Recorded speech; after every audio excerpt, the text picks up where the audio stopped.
This is Zania Lynette Williams. She vanished when she was 34 around Christmas time back in 2000. Her remains were found the following March on Drivers Flat Road. You'd think someone would notice if a woman vanished just days before the world turned the corner into a new millennium. You'd think someone would file a report, make calls, post flyers, knock on doors. But somehow, Zania Lynette Williams disappeared into the cold grip of California's Sierra foothills without a trace, without a headline, and for 24 long years without a name. On Christmas week, 2000, Sacramento pulsed with holiday energy. Lights twinkled in windows. Stores bustled. Families gathered around crowded tables. Somewhere in that warmth, Zania stepped out of view, and no one knew they'd never see her alive again. Months passed. Then a year. Then another. Not a single person came forward. No alert. No press. Her name vanished with her. It would take two hikers on a random afternoon in March 2001 to discover a gruesome clue. Just off Forest Hill Road, deep in the rugged brush of Placer County, they noticed something strange in the dirt. A protruding bone. Human. A shallow grave. Skeletal remains. Jane Doe. The body was beyond recognition. Months exposed to the elements. No purse. No ID. No cell phone. Just bones. But bones tell stories. Forensic investigators determined the woman was likely in her early 30s, 5'7", wavy black hair, fractures, both old and new, one across the orbital socket, another healing on the lower arm, and a sharp, recent break high on the humerus. Had she been hit? Attacked? Was she running from something or someone? The remains were bagged, filed, cataloged, entered into NamUs, but without a name, without a family asking questions, Jane Doe slipped quietly into the archives of the forgotten. Her bones sat in a storage facility for over 2 decades. She was invisible, until now. In early 2023, a cold case task force in Placer County cracked open their oldest files. A box marked Forest Hill Jane Doe, 2001. Inside, one fragile strand of preserved DNA, a thread of hope. They sent it to Unearthed, a lab in Texas specializing in forensic genealogy, the same lab that had helped solve dozens of impossible cases. From that sample, scientists built a full DNA profile. They ran it through genealogical databases. Matches began to appear, cousins. Then closer. A family tree slowly grew out of digital ether, leading back to a single woman, Zania Lynette Williams, born September 28, 1966. The shock: no one had ever filed her missing. Not her friends, not her employers, not even her family. How does a person just slip away without a sound? The answer to that lies not in what was said, but what wasn't. Zania's last known location was Sacramento, December 2000. The final weeks of a year defined by the looming fear of Yella 2K, a year people thought the world might end. For Zania, it did. She was 34 years old, spirited, private, known for keeping to herself but not for running away. She had dreams, plans, then nothing. There are whispers, unconfirmed, of a confrontation, a car that stalled, a person she trusted, a ride that never reached its destination. Investigators won't say. The public record remains sealed. What we do know is this: she ended up dead in a shallow grave off a rural road no one casually travels, and no one looked for her. But now, the silence is broken. Zania has her name back. There's something haunting about a person who's been missing longer than anyone knew they were gone. When detectives confirmed Zania Lynette Williams' identity in early 2025, they weren't just solving a cold case, they were awakening a ghost. A woman forgotten by nearly everyone except her DNA. It started with a knock, a phone call, a family member distant but connected by blood, learning for the first time that someone tied to them, a cousin they never knew existed, had been found. Not alive, not in hiding, but buried in a place no one should die. That call spread like a ripple across her family tree. Names that hadn't spoken in years suddenly picked up the phone. Who was she? Where had she gone? Why hadn't anyone noticed? The answer? Complicated. Zania's early life was shadowed by instability. A childhood marked by quiet rooms and unanswered questions. She moved frequently, Sacramento, Oakland, sometimes Stockton. She kept to herself. Rarely stayed long. She didn't have a Facebook page, no Instagram, no paper trail, no credit card transactions, not even a clear record of employment past the late 90s.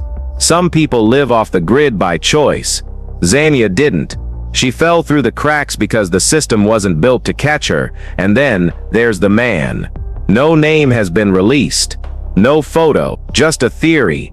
A person of interest never questioned. A man Zania was last seen with days before Christmas 2000. He had a car, a temper, a history no one talks about. One friend who asked not to be named remembered seeing them at a gas station on December 22nd. She said Zania looked nervous, guarded. She was pumping fuel while the man sat in the driver's seat, engine idling, never looking at her. Not once. Just staring straight ahead, the kind of stillness that makes your skin crawl. That was the last confirmed sighting. When her body was found in March 2001, there were no suspects, no reports to cross-reference, no connections made between a shallow grave and a missing woman, because officially, Zania wasn't missing at all. But time doesn't erase guilt. It just hides it in deeper layers. Now investigators are working backward, reconstructing a life that vanished into the fog of a forgotten winter. They're reviewing old logs, re-interviewing people who claim they didn't know her. They're chasing a whisper through decades of silence. And meanwhile, her story has ignited a fire online. Reddit threads, Facebook groups, TikTok creators sharing photos, timelines, maps, amateur sleuths digging through databases, hoping to link Zania to other cases. Was she the only one, or part of a pattern buried in plain sight? One user pointed out that a similar Jane Doe was found just 40 miles away in 2003. Same region, same demographic, same manner of death. Unsolved. Another mentioned a string of disappearances in the late 90s, all women, all unreported. Coincidence? Or a predator hiding in history? Zania's case has become more than a mystery. It's become a movement, a call to look again, to ask louder, to refuse to let names fade without answers. Because when someone disappears without a trace, they don't just lose their life, they lose their story, until someone tells it for them. When you stare long enough into the abyss of a cold case, it stares back. After Zania Lynette Williams was identified through forensic genealogy, the weight of 2 decades of silence came crashing down, not just on her family, but on the investigators who had walked away from the file all those years ago. Now they're reopening doors that were long believed to be sealed shut. Retired detectives, some well into their 70s, are being pulled from old Rolodexes and court logs. Files that sat gathering dust in remote archives are being flown into Placer County for fresh review. Even evidence bags, those brittle yellowed plastic sleeves, are being thawed out, inspected with modern eyes and 21st century tools. And one question keeps rising to the surface: how did no one notice Zania had friends once? Neighbors, co-workers who laughed with her on break. A woman like her doesn't just stop existing, but over time people grow numb to absence. They make assumptions. Maybe she moved. Maybe she wanted space. Maybe she was someone else's problem. It's easier to forget a quiet person, but one voice refused to let it go. A childhood friend, Erica, who remembered sleepovers, shared secrets, and a necklace Zania never took off. When the headlines hit in 2025, Erica recognized the name. She hadn't seen her since '99. She never knew she'd gone missing, and now she can't unsee the truth. She came forward with what no one else had: context. Zania had been afraid, she said. There was someone in her life she didn't trust, a man who called too late, who drove too slow past her house, who once waited outside her apartment for hours, just sitting in his car, lights off. Zania had wanted out. She was planning to leave town, but she never got the chance. And still, His name doesn't appear in the official reports. Why? That's the fracture now splitting the case open. There are gaps in the timeline, gaps in the evidence log,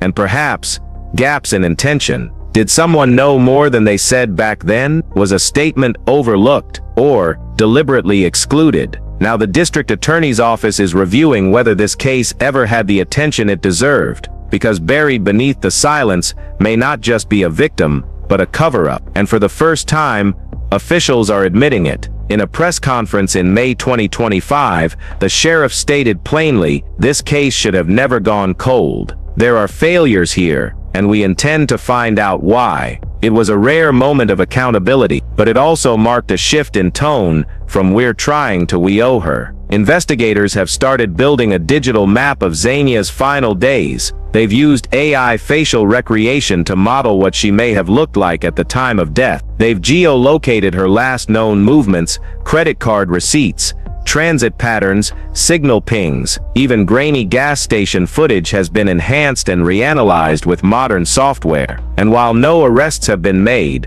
one name, redacted in the released reports, is starting to repeat behind closed doors. He's alive, he's in California, and now he's being watched. What happens next could either bring justice or bury the case for good. But Zania's name will never be forgotten again. Not now, not ever. Truth doesn't knock. It breaks in. By summer of 2025, Zania's case had outgrown the cold metal filing cabinets of local law enforcement. It was now a wildfire on social media. Twitter threads dissected the timeline hour by hour. TikTok creators were uploading forensic deep dives. Podcasts dedicated entire seasons to her. But behind the spectacle, the silence from one man was deafening. He hasn't come forward, not once, not even to deny. The man Zania was last seen with in December 2000 had lived a quiet, uninterrupted life for over 2 decades. A life untouched by suspicion. A man with no criminal convictions, no major infractions, just the kind of invisible history that slips beneath radars and resumes. But records don't lie. He'd been in the region when she vanished. He'd worked a contract job within 5 miles of where her remains were found. And his vehicle, an early 90s Ford truck, matched a tip phoned in anonymously at the time. A tip that was never followed up. Why? The paper trail shows that law enforcement was overwhelmed that year. Staff cuts, budget issues, dozens of missing persons reports without proper follow-through. Zania's file was one among many, and without someone actively demanding answers, it simply drifted. But justice has a long memory. In 2025, her DNA brought her name back into the light. And suddenly, people who thought they were safe, people who counted on the world forgetting, were being asked uncomfortable questions. He still won't speak to the media. No photos, no statements, not even a lawyer stepping forward to confirm his name. But the pressure is building. Sources close to the investigation now confirm that forensic testing is underway on materials recovered from the burial site. A button, a fragment of leather, and something else still undisclosed that may contain usable DNA. If there's a match, it changes everything. And the public knows it. Rallies have been held outside the Placer County Courthouse. Candles, posters, people holding Zania's high school photo with one phrase, "She didn't bury herself." The image has gone viral. Justice for Zania is no longer just a movement, it's a demand. The sheriff's department has added 2 full-time investigators to the task force. The FBI has offered digital forensic support. Even genealogists from the DNA Doe Project have joined in to trace not only her identity, but any possible connections between Zania and other unidentified remains in the region. Because here's what's terrifying. There may be more. In the same forest corridor where Zania was found, multiple remains have been uncovered over the years. Unidentified, unsuspected, forgotten. And for the first time, people are asking if those cases were ever truly unrelated. What if she wasn't the only one?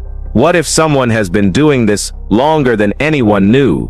And still, amid the fear, the doubt, the digital storm, Zania's story has done something extraordinary. It's forced people to look again, not just at her case, but at every Jane Doe whose file was quietly closed without resolution, every missing person who didn't have a headline, every woman who vanished without a voice.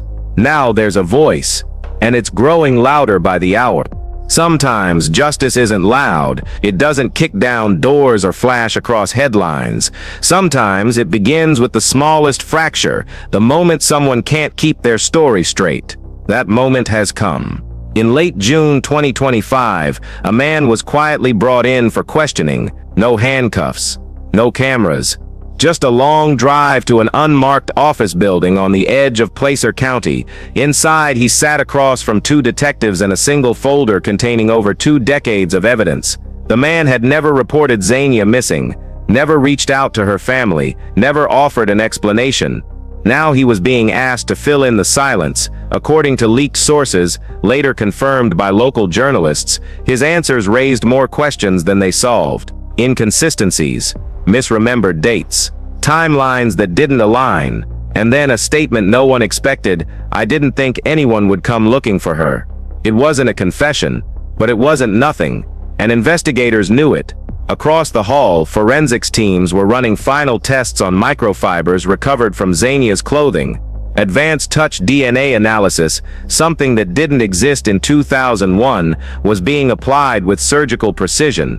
And then came the email. A partial DNA match, not strong enough to charge, but strong enough to focus the case.